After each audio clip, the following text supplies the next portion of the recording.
こんにちは、水草しげるです。先日動画をアップした有形層を混色させた三角構図のレイアウトがまたさらに成長しましたので動画をアップしています。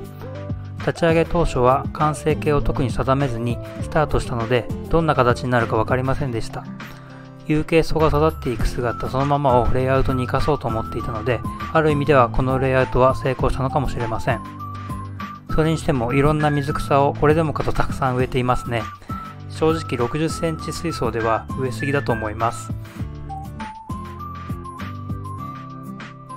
引き続き水槽のメンテナンスを続けていましたが、有形層に遅れてバリスネリアのランナーがどんどん出てきてトリミングに追われています。テープ状の水草は水中感を出してくれていいんですが、狙ったところじゃないところに生えてくると困ってしまいますよね。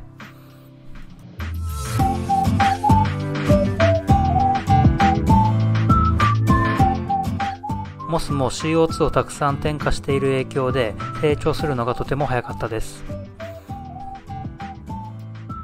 一つ前の動画でも話したんですが、最初にモスを巻きつけるときに量が多すぎてモスが定着する前にどんどん浮いてしまってちょっとこれは失敗でした。次回から少しモスを巻きつける量は気をつけたいなと思います。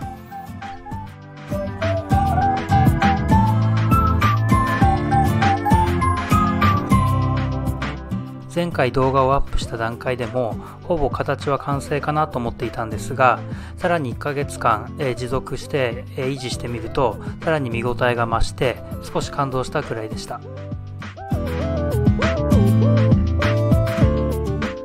やはりテープ状の水草が上に伸びてくると水中感が増してよりアクアリウムの魅力が増してくるなと思いました。ちなみに使っているテープ状の水草はシペルスピルフェリーとバリスネリアナナ、それとエキノドルスアングスティフォリアです。後ろの方に高くゆらゆらと伸びているのがエキノドルスアングスティフォリアなんですが、これはとても気に入ったので今度の水槽にもこれは使ってみたいなと思います。植栽2ヶ月後の段階では画面左の方に赤いルドビジア・セネガレンシスが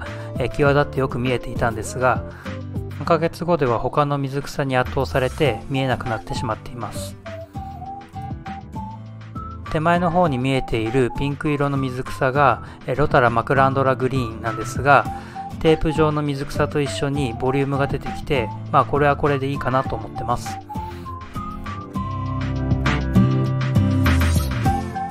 はい、前置きが長くなりましたが、今回の水槽の成功要因と言ってもいい CO2 添加について少し話してみたいなと思います。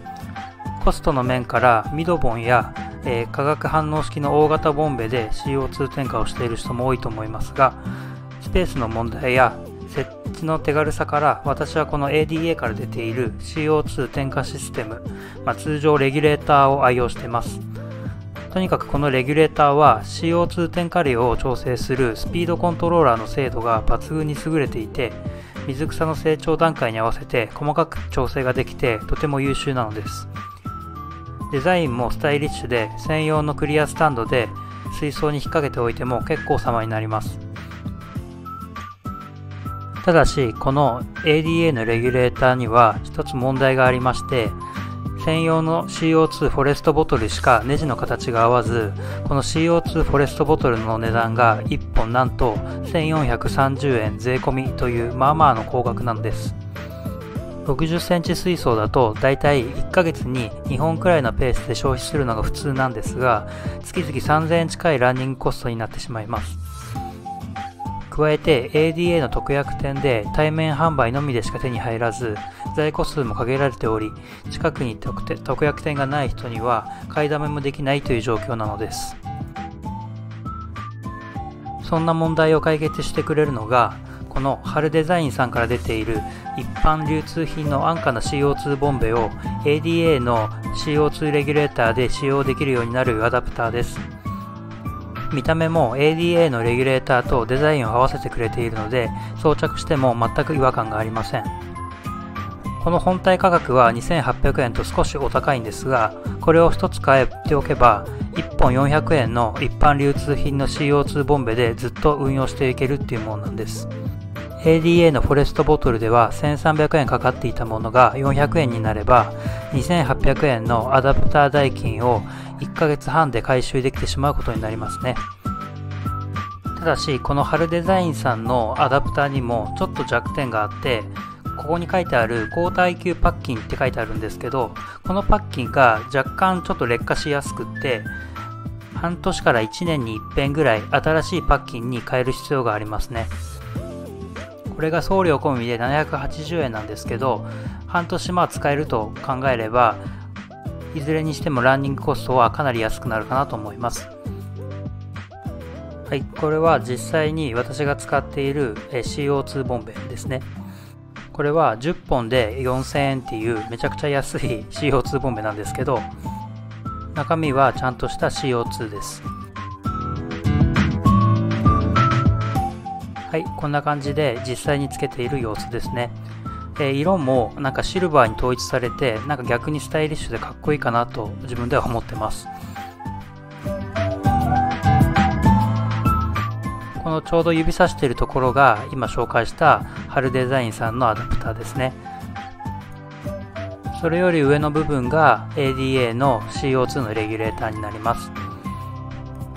ちなみに一般流通品のボンベの中にもネジサイズが何種類かあるみたいで、必ず、ボンベを買う前に説明書に書いてあるネジボンベのサイズを確認してから買うようにしてください。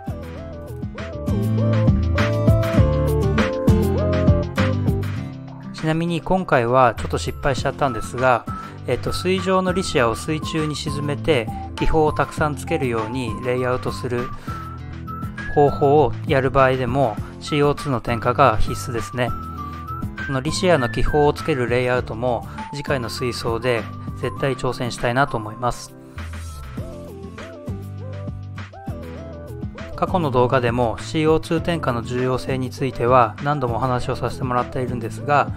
正直言って定称さえしっかり準備してしまえば液体肥料なしでも照明と CO2 添加だけで大概の水草は育つと思ってます。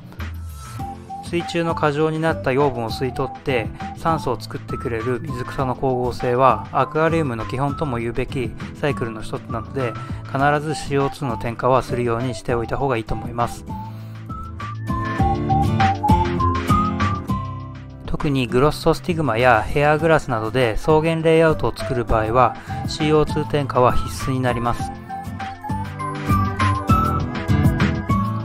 精度の良い CO2 添加システムを導入してみたいけど、ミドボンや化学反応式の大型ボンベはちょっとという方にはぜひこの ADA の CO2 レギュレーターと春デザインさんのアダプターの組み合わせを試してほしいなと思います。ちょっと最近製品レビューなどの動画が続いてしまってますが、新しい水槽の立ち上げ動画も何個も検討してますので楽しみに待っていてください。アクアリウムに関する役立つ情報をこれからも発信していきますので、よかったらチャンネル登録の方もよろしくお願いいたします。では次の動画でお会いしましょう。